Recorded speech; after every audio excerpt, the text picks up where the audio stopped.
According to CNN, 12-year-old Delaney Unger was diagnosed with osteosarcoma of the left knee in 2016, which required chemotherapy and amputation of her knee. Because of the location of Unger's cancer, doctors were able to perform a rare procedure called a rotationplasty.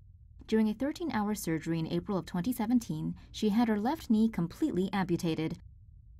According to Newsday, surgeons then took Unger's ankle and foot, rotated them 180 degrees, and attached them to the stump of her thigh. This allowed her ankle to function as a knee.